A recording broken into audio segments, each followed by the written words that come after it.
Hai, selamat datang ke podcast kita Celik Integriti.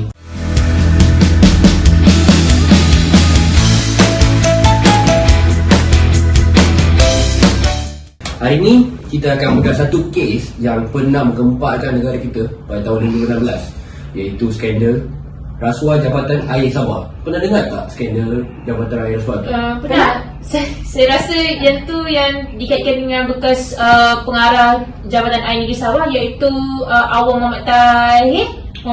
Betul, sekarang betul. Lepas tu dia ada nama lain juga untuk kes ni. Dia dikenali juga sebagai Sabah Watergate. Betul? Wah, betul. Okey, sebelum kita masuk detail pasal benda tu, bersama saya Anis dan Kristina.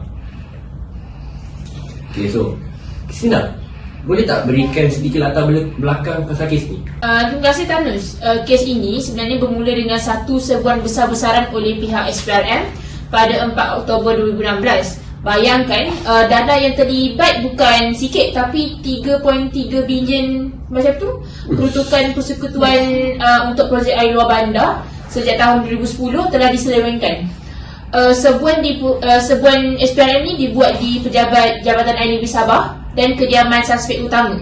Tapi 3.3 bilion ringgit tu besar jumlah dia. Betul. Tapi apa yang paling ikonik pasal kes ni adalah statistik rampasan dia. Saya masih ingat lagi gambar-gambar daripada SPRM tentang betul kes tu. Gambar duit bertimbun-timbun. Betul tak? Betul. Saya rasa mengikut laporan, SPRM ni telah menemui lebih kurang 53 ringgit juta wang tunai di pejabat dan rumah suspek. Duit itu adalah sejumlah wang cash, belum lagi termasuk duit yang ada dekat bank-bank milik suspek.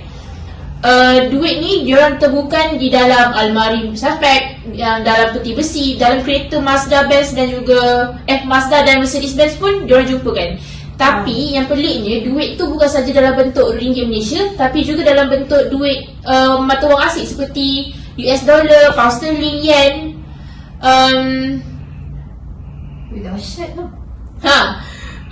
Itu saja telah memecahkan rekod sebagai rampasan wang tunai terbesar dalam sejarah SPRM.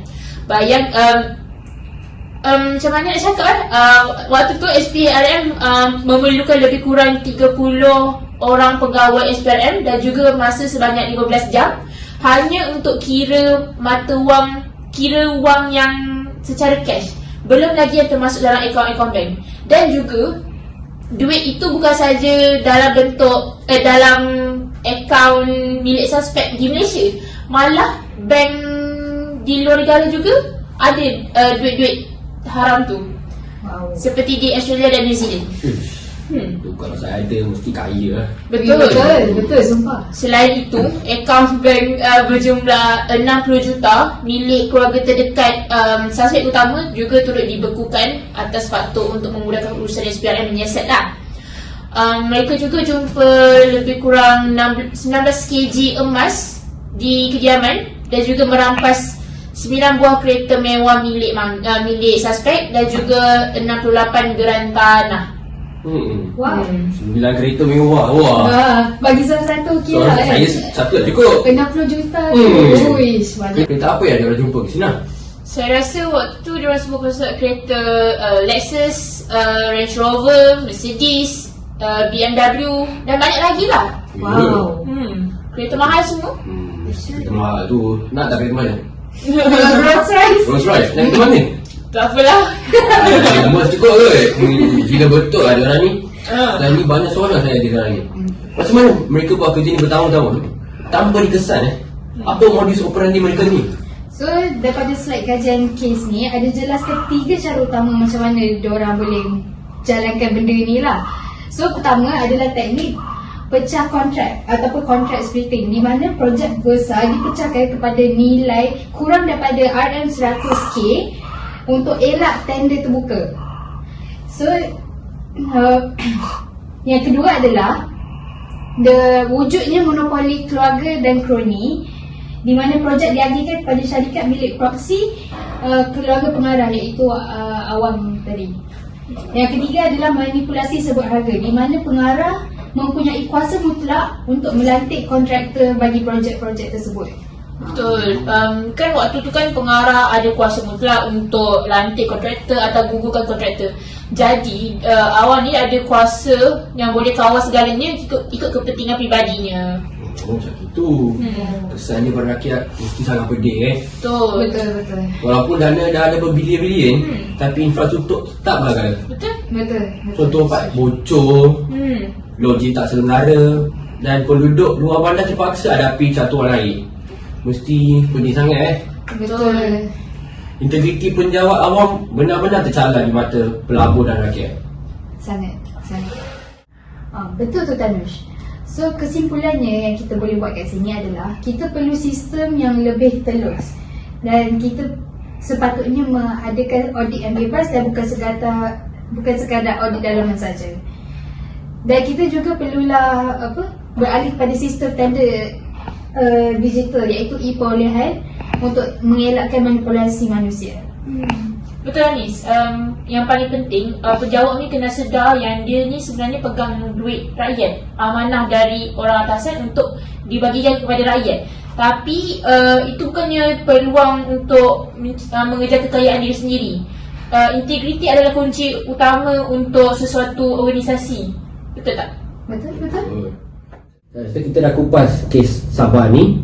Sebelum kita tamatkan podcast kita pada hari ni, apa kata kita terima mana-mana panggilan daripada rakyat, tengok apa yang soalan dia orang tanya. Okay. Sure. So, team, connect kepada caller pertama. Hello, saya nak bertanya. Hello. So soalan saya, mengapa pecah kontrak sebagai contoh kontrak splitting digunakan dalam skandal Jabatan Air Sabah? Dan bagaimana ia membantu suspek mengelak proses tender terbuka? Soalan ni agak menarik tak? Itu saja. Okay, apa kata saya bagi opini saya dulu Boleh. Okay, sekarang ni pihak kontrak ni digunakan dalam skandal Jabatan Air Sabah sebagai strategi untuk mengelak proses tender terbuka yang biasanya diwajibkan bagi projek bernilai tinggi dengan memecahkan projek kepada nilai yang kurang daripada agak-agak 100,000. Suspek dapat meluluskan projek secara terus tanpa melalui prosedur ketat seperti pengiklanan tender dan penilaian kompetitif. Okay, so sekarang kita jemput caller kedua. Silakan. Hello. Hello. Ya. Soalan saya ialah, Hello. hello. Dengar tak? Ya, dengar. Okey, silakan. Apakah kesan skandal Jabatan Air Sabah terhadap kepercayaan pelabur dan rakyat terhadap kerajaan? Okay, terima kasih untuk soalan tu. Saya jawab dulu ya. Okay, so skandal ni memberi kesan yang sangat negatif terhadap imej kerajaan dan penjawat awam. Apabila dana awam bernilai 3.3 bilion ringgit, 3.3 bilion ringgit dah diseleweng, ia menimbulkan persepsi bahawa sistem pentadbiran negara tidak telus dan mudah untuk disalahgunakan. Pelabur asing pula menjadi ragu-ragu untuk melabur kerana bimbang risiko rasuah yang tinggi, manakala rakyat pula hilang kepercayaan terhadap integriti penjawat awam. Keadaan ini bukan sahaja menjejaskan reputasi negara di mata dunia, tetapi juga mengganggu kestabilan ekonomi kerana pelaburan langsung asing ataupun dikenali sebagai FDI berkurang akibat ketidakpastian pentadbir urus. Awak dah banyak awak tak? Kalau Ya, dah dapat. sebelum awak tinggal ni, jangan lupa saksikan podcast kita ya. Ya, boleh. Okey, terima kasih. Sebelum kita masuk final caller kita, so korang rasa caller ni lelaki ke perempuan?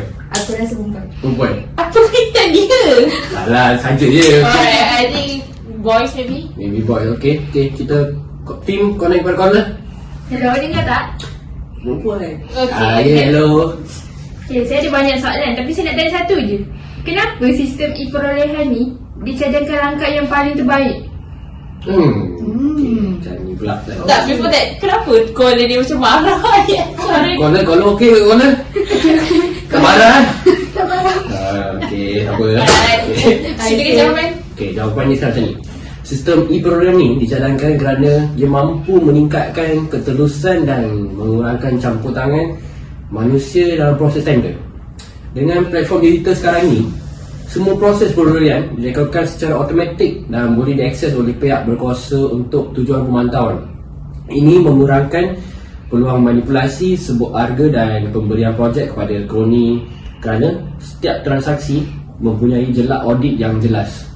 Selain itu juga, sistem ni membolehkan persaingan yang lebih adil antara kontraktor sekaligus memastikan pihak yang projek diberikan pada pihak yang benar-benar layak berdasarkan merit dan bukan kepentingan peribadi saja.